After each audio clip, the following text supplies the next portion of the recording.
off last time by covering the Birchot Torah, the blessings we say in the Torah, which was actually that's 2 times ago. I'm so sorry. Last time we left off with Matovo, the collection of psukim we say as we enter into the shul, and we talked about how that was really our transitionary point into thinking about either shul in the ideal non-COVID world, or for us perhaps not shul but at least prayer space, the room or the space that we dedicate or that we use to pray. And from there, we started transitioning into the parts of the prayer that are perhaps more ritual, more communal, more prayer-oriented, and less specific event Thanksgiving-oriented. In other words, we started focusing on the prayers that are cited in Shul. So as anyone who's been to Stanton for a Shabbat, for a Shacharis knows, that we start in Stanton with the Birchot HaShachar. So we've now gotten up to what we start with out loud in our congregation, the morning prayers. So that's where we pick up now with the Birchot HaShachar. And the Birchot HaShachar are really comprised, the blessings we recite every morning, they're really comprised of a collection of disparate blessings, many of which we've already seen in various different Gemaras and different sources that have come up so far. And it's really two main sources that are combined together. So let's look at those two sources, and let's try and discuss a little bit together and develop a little bit together, understanding some points about them. Today's shiur might be a little bit different than others, because today's shiur is not going to be some overarching holistic view of what is the function of Birchot HaShachar, though we will address that. But beyond just quickly addressing that, because I think it touches on a lot of themes we've already brought up in other shiurim in this unit, I think what we're going to focus on more is perhaps specific ideas, problems, and things that arise within parts of the Birchot HaShachar, parts of the blessings we recite in the morning, and we're going to try and think about what they mean, how to deal with some of the problems or uncomfortable things that come up, and how exactly to relate to the Birchot HaShachar. So, with that ambitious goal in mind, we can now begin with source number one, the Gemara, which we quoted a few times actually together in the shiur, which gives us the basis, the source for the blessings recited every morning in Shul, the Birchot HaShachar. So says the Gemara in Brachot. Finally, we're going to read it in its full entirety with a little bit of skipping, but in its entirety, the Gemara that we've been referencing piecemeal here and there, the Gemara says in Daf Samech and Brachot 60b, Hanichnas lishan amitato, when one goes to sleep, Omer Shema Yisrael ad v'hayam shamoa, v'omer Baruch hamapil chavlei shena alenai, etc. So the Gemara opens up by saying that there's blessings one's supposed to say when you go to sleep. When you go to sleep, you should say the Shema. You should say not really all 3 paragraphs. Rather, you should say Shema in the v'hayam shamoa paragraph, and then you should say the blessing known as hamapil. Good. We could get into hamapil some other time. There's a lot of very interesting material there about this blessing of hamapil. But for now, we'll leave it at that. There's a blessing you should say before you go to sleep. Good. From there, the Gemara transitions to the blessings you recite when you wake up. And that's where we've been discussing.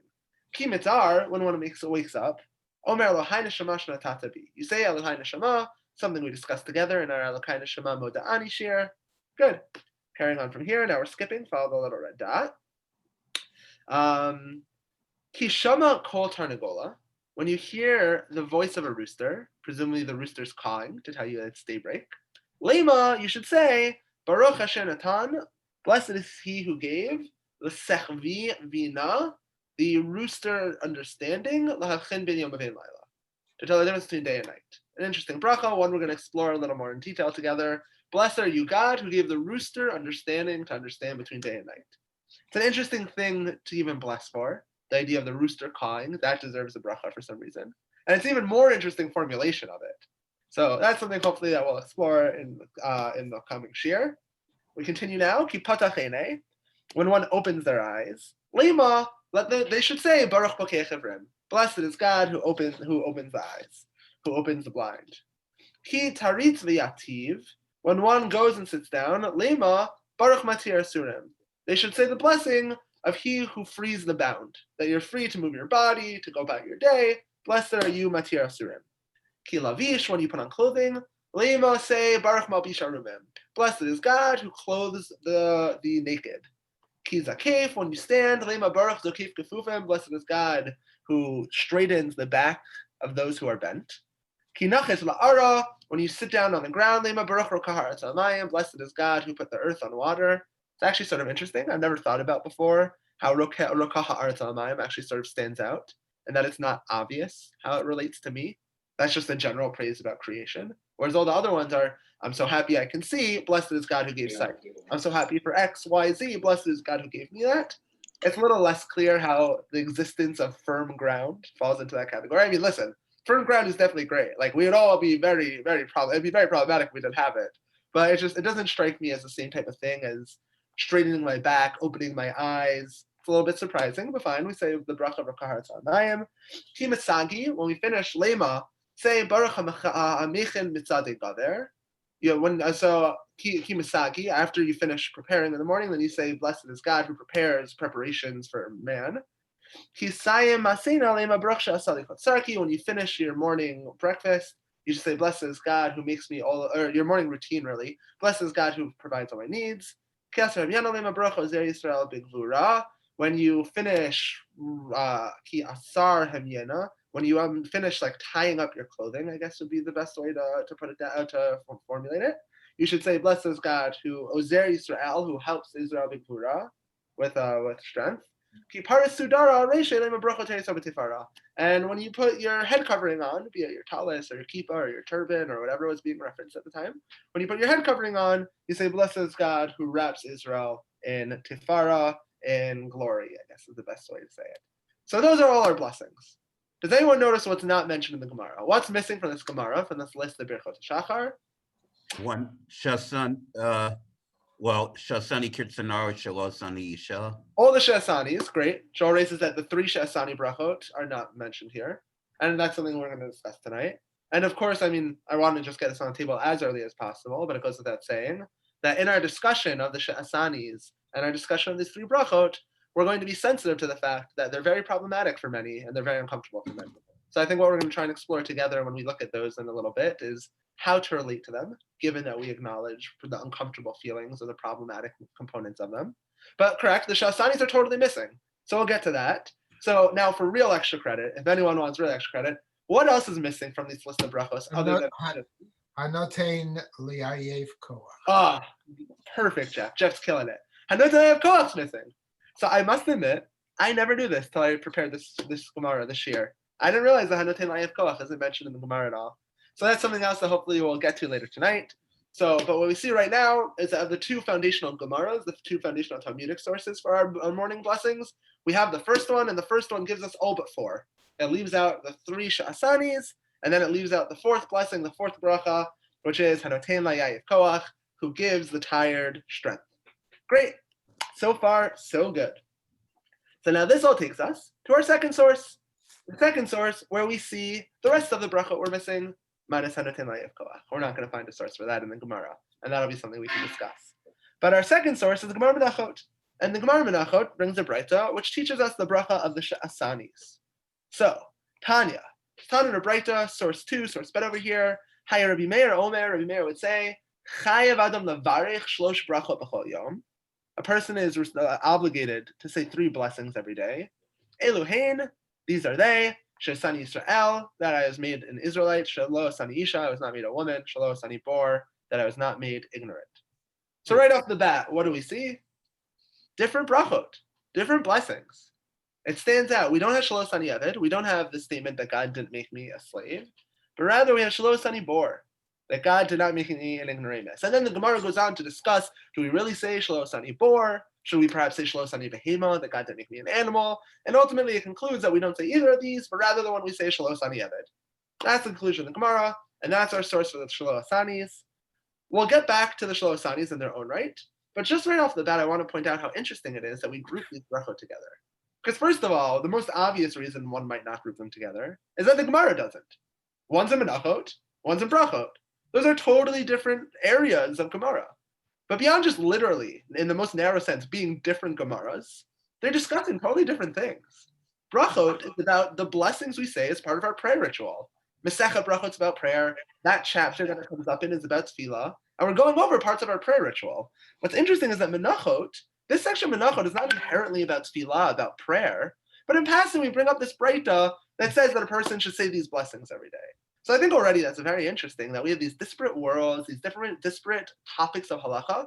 One is menachot, dealing with sacrifices and holy ritual objects, and the other is brachot, dealing with prayer and liturgy.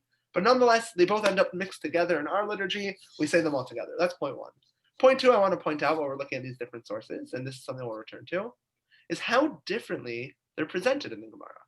Because, and this is something that we'll turn our attention towards next, when it comes to the brachot mentioned in Masechet Brachot, the blessings mentioned in the Talmud and Brachot, all of them are put in this context of when X happens, do this.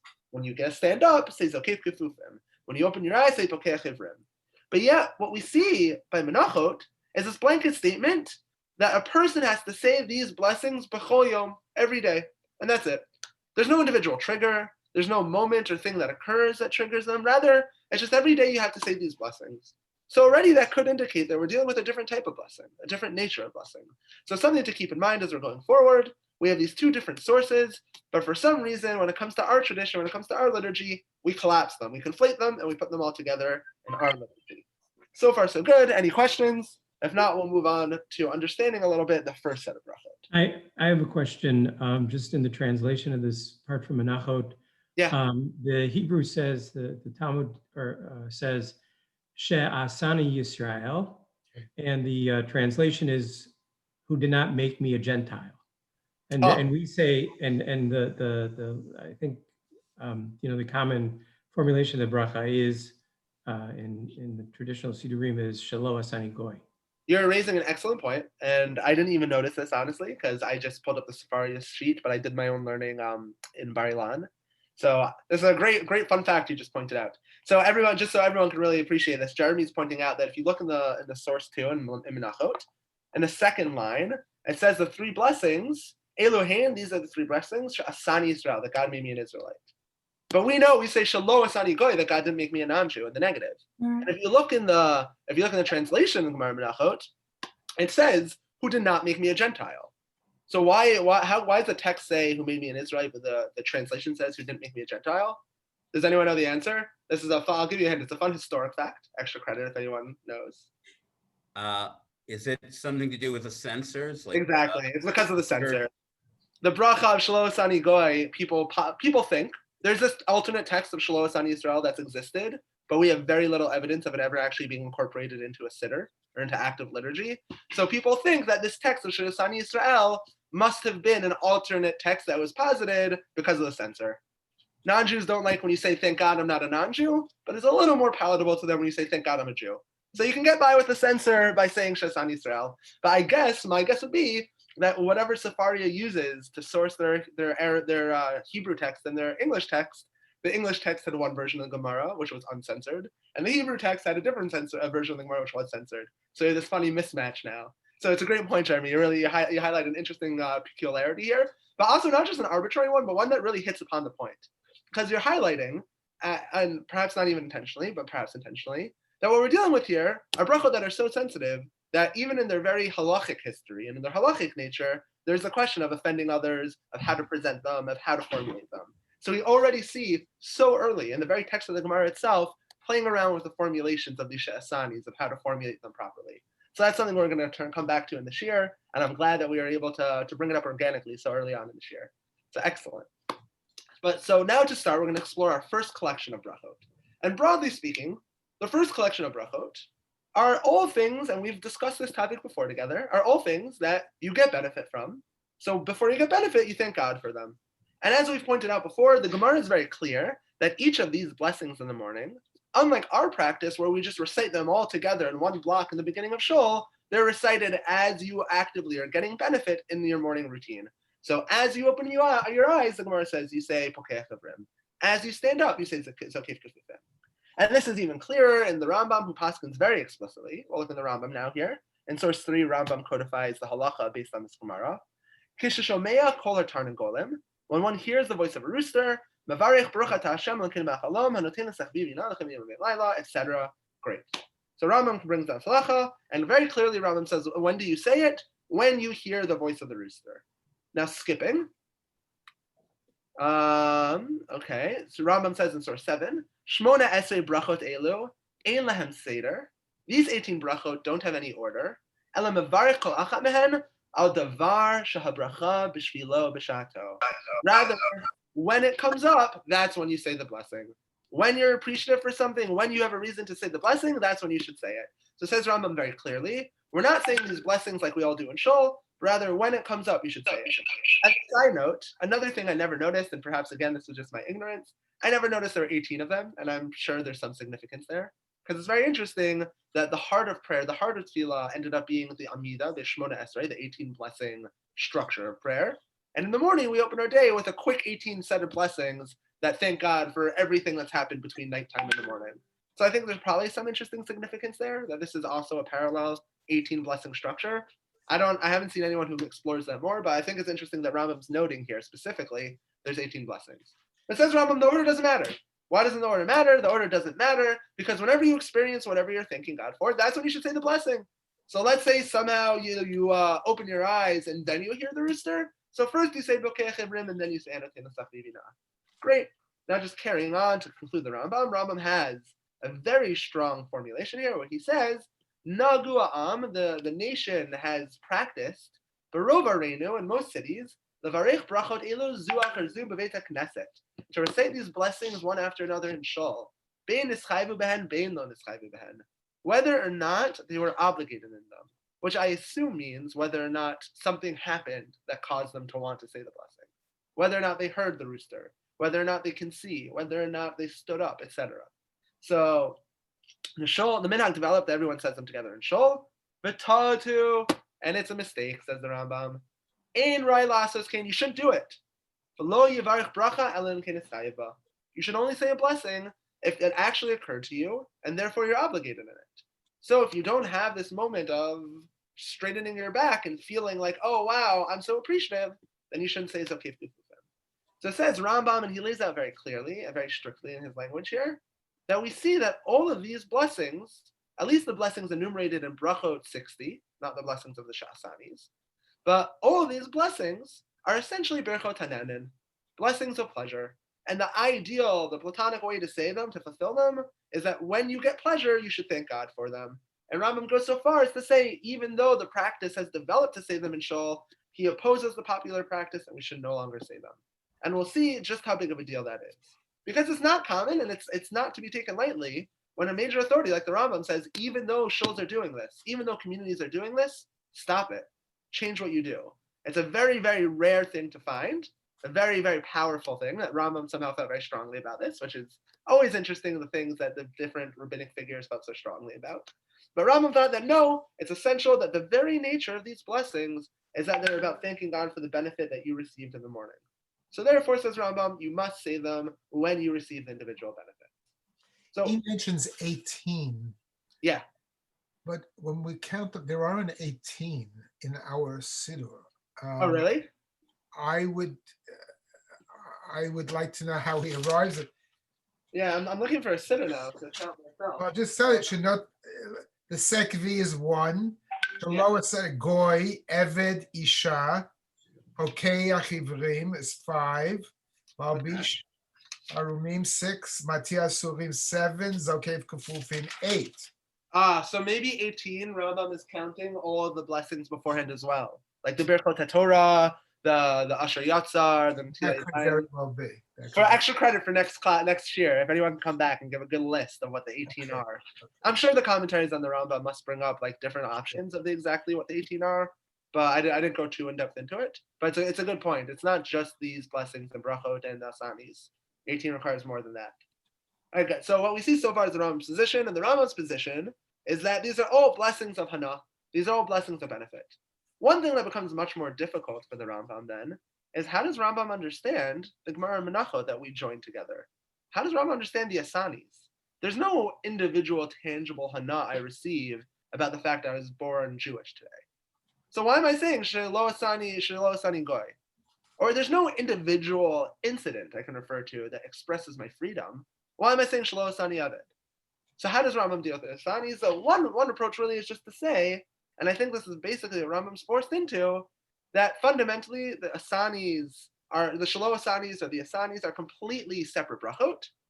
And just like people mistakenly started saying the Berchot HaShachar and Shul, they mistakenly conflated these two separate brachot together. So it's all mistaken. You shouldn't be conflating them. They're totally different. The blessings we say in the morning at home, we should recite at home when we experience them. And the asanis or Shelo Asanis, those are part of prayer. Those are totally independent. And Rambam would probably separate the two of them. just to make this point clear, there's a fascinating comment by Rav Avram ben Rambam, Rambam's son. And before I quote it, I think it's worth mentioning that perhaps due to the central figure that the Rambam ends up being in the Jewish tradition, or perhaps due to how much attention Rambam gets paid, nobody has a monopoly over claiming Rambam's legacy and true thoughts, including his son. So frequently, Rav Avram ben Rambam, Rambam's son, will write, well, I spoke to my dad and he said X, and you'll see that nobody cares. The tradition just keeps going on saying, why did Rambam say that? And then there's different opinions, and people discuss how could it be, and all this Torah develops, because even the son of the Rambam doesn't have a monopoly on the Rambam. So this could be another example of that, another instance where Rav Avram ben Rambam is coming and telling us something that his father either didn't agree with or doesn't fully agree with. But there's a fascinating comment attributed to Rav Avram ben Rambam, the son of the Rambam, in the book Maaseh Rokeach. The Maaseh Rokeach is a later work that collects some of the earlier, lesser known Rishonim, and it has this interesting statement by Rav Avram ben Rambam that says in source 4, Kadchazi inish goy nevarech. When one sees a non-Jew, one should say the blessing of Shalom Asani Goy. So if that's the case, then it actually becomes much more similar to all the other blessings. That there's some sort of individual isolated incident that inspires Hana, inspires benefit. And when that occurs, you say a blessing on benefit. That would be how Rav Avram ben Rambam would attempt to explain, attempt to apologize for this. And it's a little bit difficult. What's fascinating is that in the book Nativ Bina, and we'll get back to this book later today, but in the book Nativ Bina, which just to introduce people to important books on the topic, this is a 5-volume work. Oh, it's backwards. This is a 5-volume work written by Rabbi Sachar Yakovson. And the Nativ Bina is an in-depth work on the liturgy of the Siddur. And it goes through section by section in order, weekday, Shabbos, and Yom Tov, the history, the halacha, and the discussion surrounding various elements of the Siddur. And it brings in all these very random, very impressive, broad collection of sources from all over the place. And it goes through the liturgy. And amazing work by Rabbi Yakovson, highly recommend it.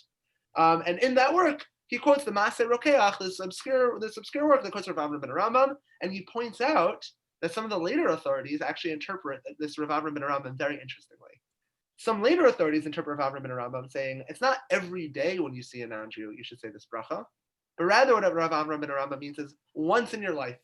The first time you see a non-Jew, you say this bracha, and it covers you for the rest of your life. So according to those interpretations, this position is extremely radical. First of all, because as we saw, the Gemara itself says, B'chol yom, every day you should say this blessing. But even beyond that, it's even more radical because this is no longer part of our daily prayer routine. This would be a totally different world, a totally different tradition. Very difficult to understand how Rav Avram ben Rambam means that. Far more likely is he is trying to make Rambam consistent by saying that even the Shelo Asanis are really just expressions of Hana, and they too have specific triggers that trigger saying them. Yeah, Joel, for sure.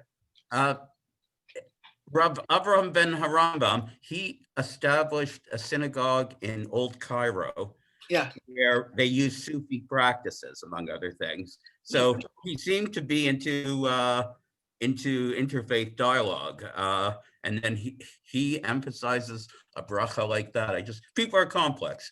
Yeah, it's a good point as well. Yeah. And one would also wonder, how could they possibly get through a day? Because he and his father saw and interacted with non-Jews all day long.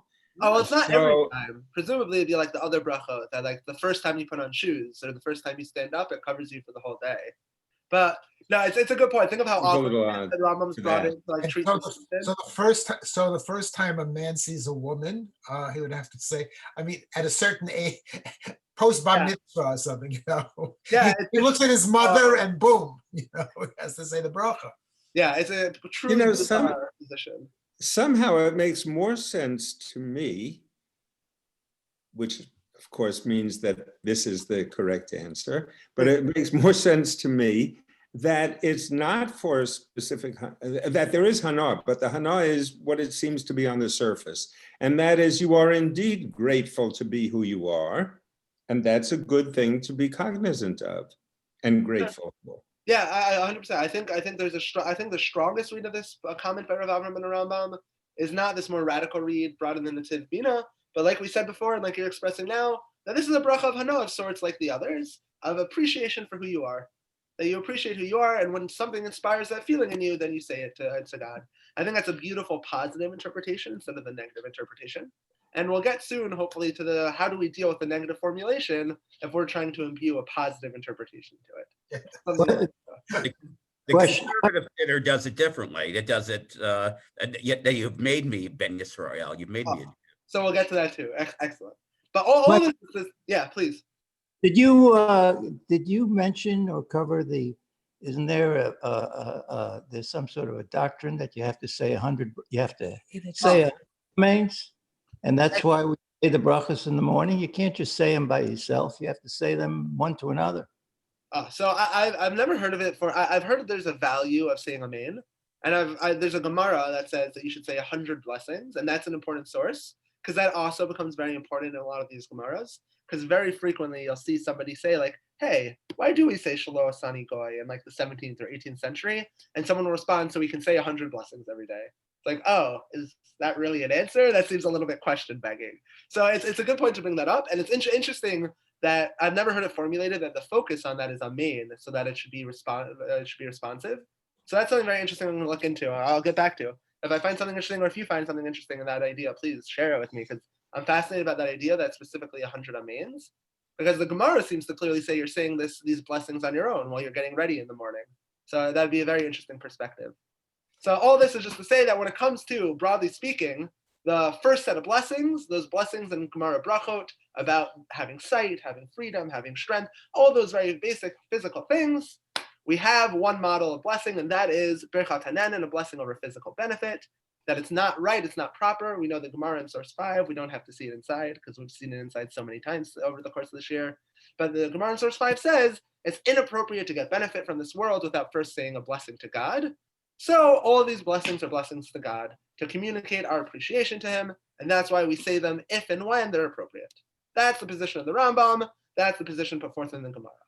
All of that is, as we've mentioned before, something that theoretically might make sense in the time of the Gemara and the times of the rabbis, but we know practically is near impossible nowadays. We mentioned this in our discussion of Moda'ani, that there's all kinds of different halachot and laws that regulate hand washing and hand purity in the morning. And therefore, until we wash our hands and say Al Natilat Yadayim, there's all kinds of halachic problems with saying these blessings in the morning as part of getting dressed. And therefore, the practice has become that we say them in shul, despite the Rambam's protest. And perhaps most strongly, we see the Meiri living in Catalan, living and contributing to really the Provence work of Talmudic interpretation. Rabbi Menachem Meiri here advocates strongly for what becomes our practice, in distinction to the Rambam, of reciting all these blessings in shul. So it says the Meiri, Brachot elu, these blessings, yesh misha omer she'ein adam avarchan elam bali yado davar shalav nitkenu. Some people say you only say them if a specific event occurs that triggers the blessing. Kagon imlo shama zeh kol hatanagol in mavarech asher natan l'sach v'yimina. For example, if you never heard a rooster caw in the morning, then you don't say the blessing on the rooster. If a Tisha B'Av Yom Kippur ein sham minal in mavarech shasali kol tzarki. On Tisha B'Av Yom Kippur, where you're not tying your shoes, you don't say shasali kol tzarki. But others say this has nothing to do with your individual pleasure. You're thanking God for Ma'aseh Bereshit, for the components of creation. It's not an individual or a particular blessing, but a general blessing. Thank you, God, for inventing sight. Thank you, God, for inventing strength, support, institutions, ideas, abstract notions that all come together to create the material world that we experience. So it's not that we personally are thanking God for our experience, our hana, our benefit of these things, but rather we're recognizing to God that he is the creator who provided us all these amazing things. And even if you never hear the rooster call, you never have something come, some specific trigger to trigger these blessings, you should say all of them. And that's what we do nowadays, that we recite all of them together in shul at Shachrit.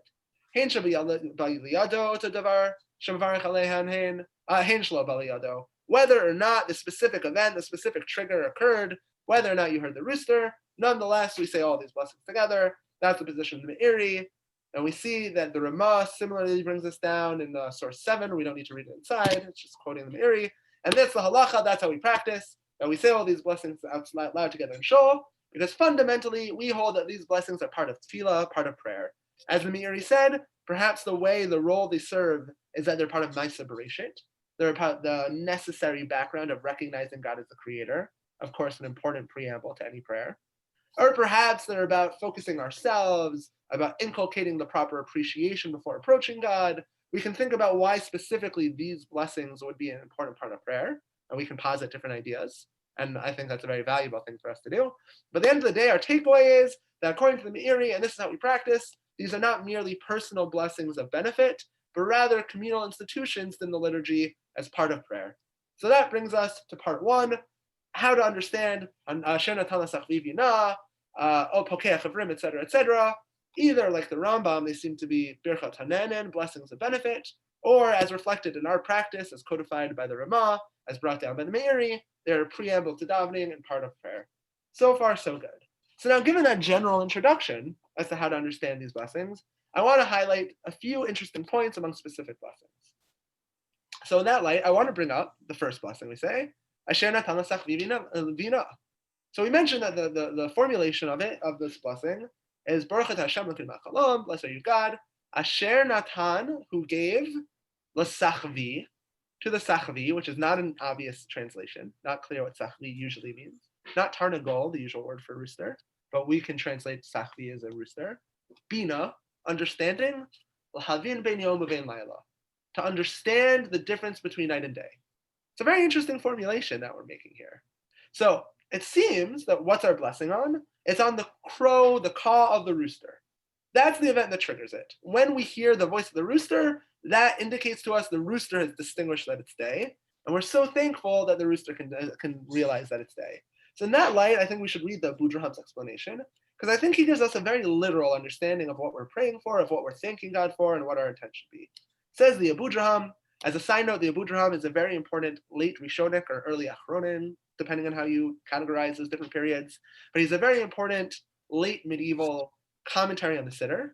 And a lot of our understanding and commentary and knowledge of the Siddur really is based on the Abu Draham or the Ri Ben Yakar, one of the Tosafis that the Abu Draham himself draws heavily from. So between the Abu Draham and the Ri Ben Yakar, we arrive at a lot of what becomes Ashkenazi practice, text, and interpretation of the Siddur. Oh, that's great. So now we go to source 8 in the Abu Draham. The Abu Draham tells us as follows: Anu mevarchin al bina tatarnagol. We're saying a blessing to God for the rooster's understanding, because it's one of the needs of mankind. Man needs the voice, the caw of the rooster to know when to get up from bed. And this is that which was said, who distinguishes between day and night. In other words, that the creation can understand when day starts and begin their day. And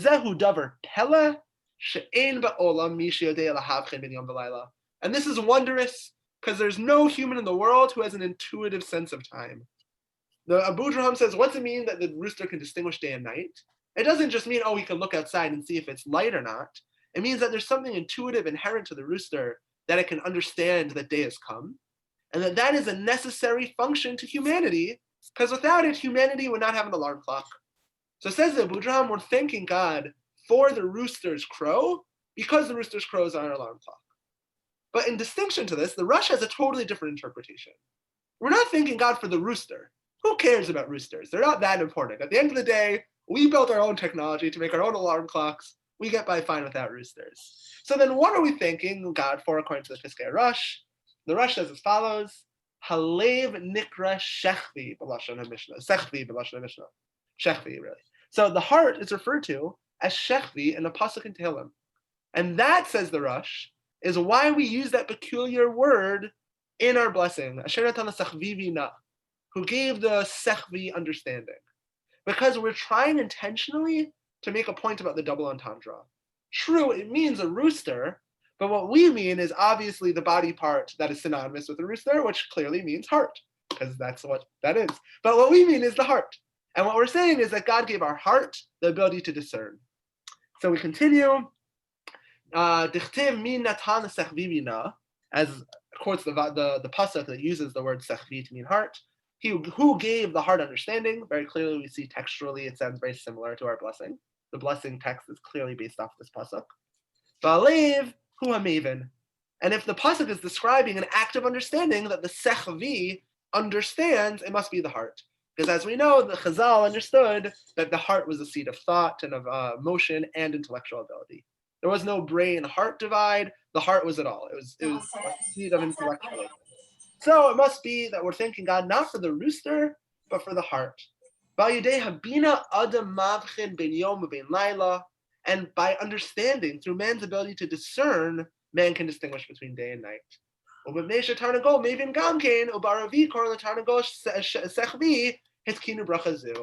And since roosters also clearly have some amount of discernment, and since there's a pun here that in apparently Arabic, I didn't know that, but apparently in Arabic, sechvi refers to a rooster, so we use this foreign word, this foreign language word, for a pun. But what the Rosh is saying, and I think this is something interesting that since I learned it, I've really tried to reflect on when I say this bracha, is that the point is not just that it's the morning, thank God for the morning, that the rooster can tell from the morning, thank God for the rooster, that we have the ability to rise in the morning. This is a much larger bracha. And of course this bracha has to come so early in our davening. This has to be one of the first things we say. Because what are we asking God? What are we saying to God? What are we appreciating God for? Human understanding, human cognition.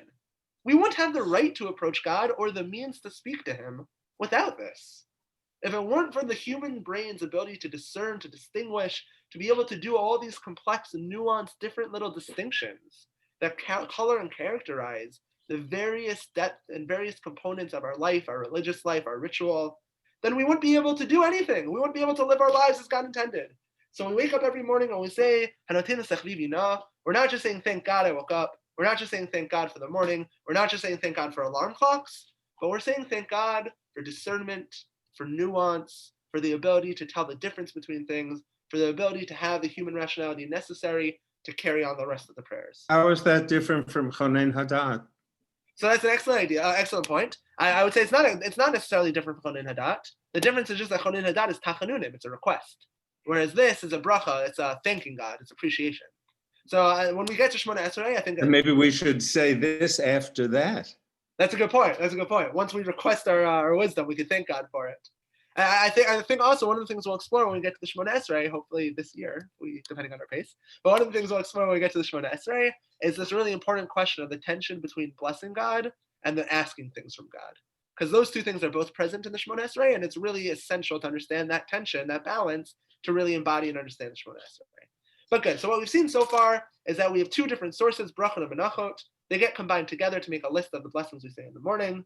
We pointed out that the first blessing we say in the morning, Asher natan l'sachvivina, is a peculiar language, and we brought down a machloket between the Abudraham and the Rush as to whether or not this blessing is a blessing on the rooster in particular, or whether or not it's a blessing on understanding in general.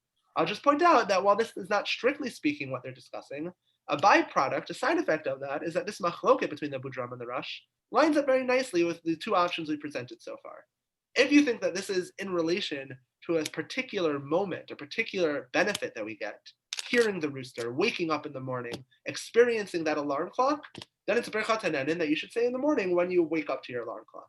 But if this is some abstract notion, we're just thanking God for the idea of human discernment, we're noting and carrying that with us into our prayer, into the prayer space, then that's much more like the Me'eri, that's much more something that contributes to our understanding of prayer and preparation for approaching God.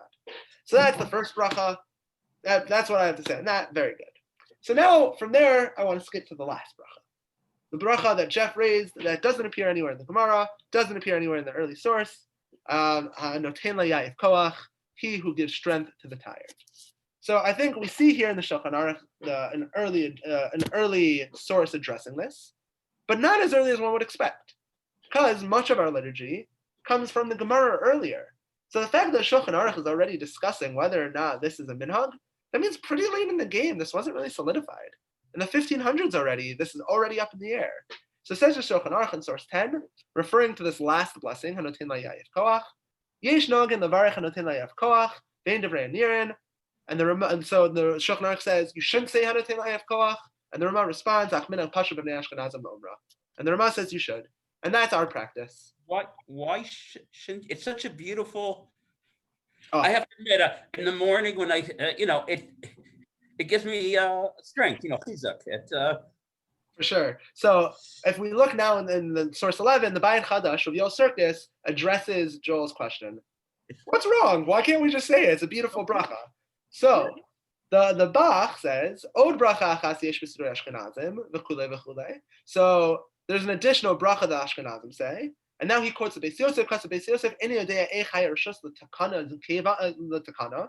The Beis Yosef, the Rav Yosef Karo, who later translates the Beis Yosef into the Shulchan Aruch. So in his earlier work, the Beis Yosef, he writes, I don't understand how anybody did this. Who gave them permission? Kevan shelo nizkara b'Talmud. Once it wasn't mentioned in the Gemara. So says the Beis Yosef, says the Bach and the Beis Yosef, what's the problem here? That this wasn't mentioned in the Gemara. It's not that there's anything wrong in particular with the blessing. It's that the rabbis are the source of authority for liturgy. At the very least, the source of authority for blessings, for brachos. If we're going to invoke God's name, we're going to invoke the divine name. That's a halachic action. And that requires the halachic authority of the rabbis. So therefore, if we're going to say these blessings b'shem u'malchut, with God's explicit name, then it must be that there's some rabbinic decree. So says the Beis Yosef, quoted by the Bach, how could it be that we disregard this? How could it be that we disregard the tradition of the Gemara and we add this blessing? So that's the question of the Beis Yosef. I want to skip now to the answer of the Bach because I think it's fascinating. So if we skip to the V'ani Tama by the red dot here, the Bach, Rav Yoel Circus answers this question. He says, V'ani Tama Debraham. I have a question on the Shulchan Aruch. Why is he so confused by this? Mi higin lahem shenitkana bracha zu achar Talmud. Who said this bracha was only established after the Talmud? Ani omer dakad monim hayu gorsen kach b'Gemara. Says the Bach, it must be that there was an even earlier edition of the Gemara that included the bracha of hanoten la'eif koach. So says the Bach, when faced with the issue of the community not following the practice of the Gemara, he's unwilling to accept that that could be the case. So he concludes it must be that this was in the Gemara and there's a different text of the Gemara. On the flip side, we see that the Vilna Gaon, commenting on this in source 12, says the exact opposite. He easily dismisses this as a problem and says, Minhag Oker Halacha. The custom overrides the halacha. That's how it works all the time. Minhag Oker Halacha. We go by what people actually do, not about what the books have to say. This is a fascinating shiur that several shiurim we could give. Maybe we'll talk about that sometime. The interplay of textuality and unlearned tradition versus inherited tradition. Very fascinating textualist argument about minhag versus halacha that we're not going to go into right now. But what we see is that Hanoten La'eif Koach appears somewhere around the 15th century. It's a later edition, and people debate whether or not to say it. Now, why did it appear later? What's going on here? I want to posit a theory I saw no one say that's completely made up. I have no evidence, so feel free to completely disregard me. And I'll admit it's a little shticky, but I don't think it's ridiculous. So I think it's noteworthy that the bracha of Hanoten La'eif Koach only developed after we started saying the brachot in shul and not saying them at home as part of our morning routine. And maybe it's because when we're in shul davening together as part of minyan and not part of our individual morning routine, pouring my coffee, putting on my bathrobe, getting comfortable, we need a little bit more of Hanoten La'eif Koach. We need a little more energy to keep the tired people awake. Because specifically in shul, you look around, you see everyone's falling asleep. It's a little bit hard to go last for the whole minyan. So because of minyan, because of the realities of shul, we add the bracha of Hanoten La'eif Koach. God give us a little bit of strength to stay awake. That's my answer. It's a little bit shticky. I don't think it's crazy though. I think there's something there. There's something to it. But what we're left with is this mysterious bracha of Hanoten La'eif Koach. No good answer as to where it comes from. All this is to bring us to the bulk of the shiur, which we arrive at with 8 minutes left. So excellent. All this is to bring us to the question of how do we relate to these asanis or these shalo asanis? How do we relate to these difficult brachot? What about the last bracha? There's a bracha after. I don't know. Very good. After Hanoten La'eif Koach, we say the next bracha, which is a long form bracha, and it's sorry, what were you saying? No, it's one of those long brachas. It's a complicated bracha, you know. Yeah, exactly. So that also is included in this section, and we could go into that a little bit more. I'm shying away from it just because that's a very complicated bracha, because it also includes a Yehi Ratzon, may it be your will, God. So therefore, that's not just a blessing in the sense of the Berchot HaShachar. That's not just a statement, blessed is God for X, but it's actually a prayer request. So it's a little bit more complicated, and perhaps if we have time next time, we can focus on the next bracha. Actually, you know what? I think because the topic of the Shalo Asanis and the Asanis is so important, and because we still have this next bracha, I think it's better that we'll address that next year. We'll go into that next year. And now I think we'll just transition into the Rav Singer practice. And can I say one thing about the Hanoten La'eif Koach? For sure, we can take there's a concept that Hashem creates the refuah before he creates the sickness. And so this is saying at the beginning of the day, when you woke up, right? I mean, it's not that you're falling asleep in shul, but you made it there, or even, wherever you woke up, you're ready to go for the day. This is the promise that when you get tired, you can look forward to the fact that God will give you strength all day long when you get tired. Oh, that's beautiful. I'm grateful for that. I think it's a beautiful idea. I think also that really it's very fitting that that's the last of the Berchot HaShachar that we recite. We finish off with a blessing that we need this strength going forward. I think it's a beautiful idea. I think it's a little hard to justify in the text because there's no request language necessarily. No, but I understand, but it's it doesn't have to be a request. We are sure. This is saying we are sure, and we are blessing God because we know that the promise is already fulfilled. Oh, okay. I think that's a beautiful idea for sure. And I think also if and when we get to it, if we approach the bracha that comes after Noten Layef Koach and explore the Yihiratzon a little bit, I think it might relate to that idea also a little bit. So I think that's a beautiful idea. So just to wrap up, just because there's so much important stuff to say about the Asanis and Shelo Asanis, they really deserve to get their own attention. What we saw tonight is that we saw the Berchot HaShachar are comprised of two different sections that are jumbled together. The section of pleasure or of specific benefits we get from God mentioned in Brachot, and the three blessings of the Asanis that come up in Menachot. We saw that for Rambam, these are all physical pleasures that I'm reciting a Birchat Hanenin, a blessing on pleasure over. And if I don't hear the rooster crow, or if I can't walk, God forbid, or I can't see, God forbid, I don't say the appropriate blessings that correspond to them. Whereas the Meiri said, no, this is part of prayer, this is part of the institution of prayer, that we're recognizing the components of Ma'aseh Bereshit, the gifts that God gave us in creation, and as such, that's what we're thanking God for, and that's part of prayer.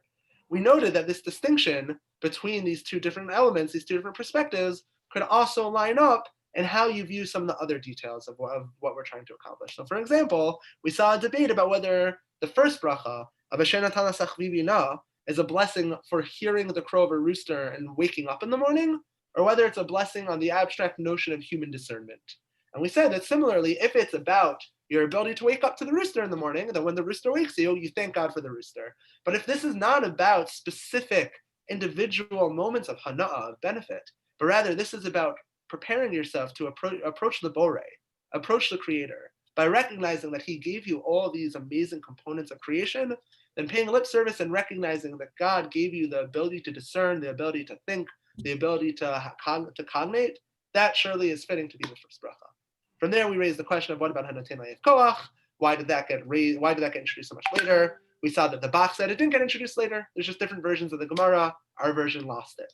Whereas we said perhaps maybe there was some sort of practical reason that based on how practice changed or how things changed over time, we wanted to later introduce this bracha. So far, so good. Next time, we'll pick up with the Shelo Asanis. And just as a preface to them, I just want to share, and I guess also to keep the streak alive, a piece of the Alei Tamar. Again, I'm not sure we had a single shiur where I haven't found an Alei Tamar that's relevant. One of my favorite works. So I want to share a piece of Alei Tamar. This will be a preview for what's going to come next week. And then from there, I'll go straight into the Singer, into our meditative practice for today. I also want to announce, just to remind everybody, that my friend Jeremy Tibbetts, he was actually my roommate in the Heights before he went on to do his own training with Rav Singer, is going to be leading sessions with us sometime. Not exactly sure, because next Wednesday is going to be the mental health event. And then I don't really want to go 2 weeks in a row without giving the shiur. So maybe we'll wait till January. We'll figure out when exactly, but sometime soon, Jeremy's going to give us some Rav Singer events. So that's going to be very exciting. So stay tuned for that. But for now, just to conclude, I want to look at this Alei Tamar, a preview, a cliffhanger for next week. So it says Rabbi Yisachar Tamar and the Alei Tamar. Just it's not groundbreaking. I just think it's a beautiful source. It's a cool source, and it's good to see someone is legitimate and sourced, and with the weight of Rabbi Yisachar Tamar saying this. It says Alei Tamar as follows. Source 13. Shamati shaharabanit hamilumedet v'hachachma. I heard that the learned, wise Rabbanit, Bito shel Agrima Hamburg, the daughter of the Gaon of Hamburg, Be'ishto shel Rav Ram Liska, and the wife of the Rebbe of Liska, Imo shel Gaon HaKodesh Merufshitz, the mother of the Gaon of Rufshitz, so clear yichus, an extremely impressive, established woman, a Rabbanit, daughter of a Rebbe, wife of a Rebbe, mother of a Rebbe, Sha'ala Levala, she asked her husband, Harav, the Rebbe, Ha'im hashoev mayim mahabor hazeh chashav yoter mimeni. is this guy drawing water from the well more important than me that you should say a bracha? So one could argue that she's giving up on misogyny for classism, so we can put that aside for a moment. But putting aside the fact that she apparently thinks that water drawers are not very important, we all get the idea she's saying. She looks at somebody of a lower class or perhaps of a lower level job in society, and she says, that guy says Shalom Asani Isha every morning? What about me? I'm the mother, wife, and daughter of a Rav. I know more Torah than any of these guys. How does that guy say Shalom Asani Isha? So the answer isn't so satisfying, and perhaps this dissatisfaction, or perhaps potentially even hurt, is somewhat fitting, because this is what we're going to take in with us to our next shiur. The answer she gets is as follows. Shemavarach Shalom Asani Isha. Is he more important than he says Shalom Asani Isha? The answer goes, Ufaisa Bala, her husband, the Rebbe, said, Amar, and he said, Kol echa mevarach biyachas leishto. Very troubling. When you say, thank God for not making me a woman, you're not saying God made me better than all women. You're saying God made me better than my wife. Very problematic. So we can discuss that later. Perhaps one could say similarly problematic, but a different type of problematic. It's not making a statement that surely all women are lesser, but rather it's making some sort of statement about the then current heteronormative assumptions of family structure that the rabbis and the Gemara and Halacha are making. Perhaps that is what he was trying to get across. I don't think that's any less offensive. I just think it's a different type of offensive. So I'm not trying to apologize for it, just trying to understand how anyone could find that to be a suitable explanation. But that's the answer received. And the answer that he gives is that, oh, well, everyone says it relative to their wife. So surely this water drawer has a schlumpy wife who's even worse off than he is. And that's what he's saying Shlo Asani Isha for. A wild idea, but a clear record of not just rabble-rousers, or not just ill intent, but a rabbanit, someone of the purest of intent with the highest of credentials, pointing out and codifying in a work as legitimate and mainstream as the Ali Tamar, one of the major commentaries of the Yerushalmi, that this is problematic and it should make us feel uncomfortable. So that's what we're going to talk about next time. That's going to carry us into our next year. So for now, though, I want to talk about a piece in Rosinger. And it shouldn't be so surprising that nothing we discussed today so clearly or so strictly translates into any specific section of Singer's book. So I thought perhaps the most appropriate section to read together, the best section, is on page 156. It's called Kitonti, I have become small. And if one turns to that page, those who have the book, no pressure if you don't need it, but those who do, you'll quickly see the reason why I selected this section is because it is based on this week's Parsha. So on page 156, Rav Singer, in Prepare My Prayer, no need to have the book, don't feel bad if you don't, Rav Singer quotes this week's Parsha, Yaakov's preparation for his meeting with Esav. And the Torah says, and Rav Singer quotes, Kitonti mekol hachasidim mikol ha'amet asher asiti et avdecha. And Jacob said, O God of my father Abraham and God of my father Isaac, the Lord who said to me, return to your land and to your birthplace, and I will do good to you, I have become small from all the kindness and from all the truth that you have done for your servant. For with my staff I crossed the Jordan, and now I have become two camps. Now deliver me from the hand of my brother, from the hand of Esav, for I am afraid of him. Lest he come and strike me and strike a mother with children. And you said, I will surely do good with you. I will make your seed as numerous as the sands of the sea, which cannot be counted because of the multitude. So that is from Rishon, from the first Li in our Parsha, where Yaakov turns to God, and he says, I am small, you are great, you provided me so much. Please keep providing for me, protect me from Esav. Now we transition into Rav Singer's poem. Our father Jacob passes through the Jordan River for the second time in his life, and realizes in wonderment how much water has flowed through since then. He turns this contemplation on the vicissitudes of his life into a tender prayer. Jacob's prayer can serve as a formula, with which we give expression to the sense of smallness that sometimes overwhelms us in the face of the loving grace that is extended to us, as well as the request for salvation and rescue that we are still so in need of, despite the great abundance and love we've received. So in addition to our request to Jacob, we can acknowledge our smallness. The request or cry that rises from within an expression of gratitude is softer, not demanding. It is given over not only to the lack, but rather balances between the feelings of abundance and the gratitude for it, and the difficulties and the challenges. So says Rav Singer that Yaakov's prayer to God here and his confrontation with Esav is a model for us. It's a model for prayer. We recognize our own smallness in the face of God.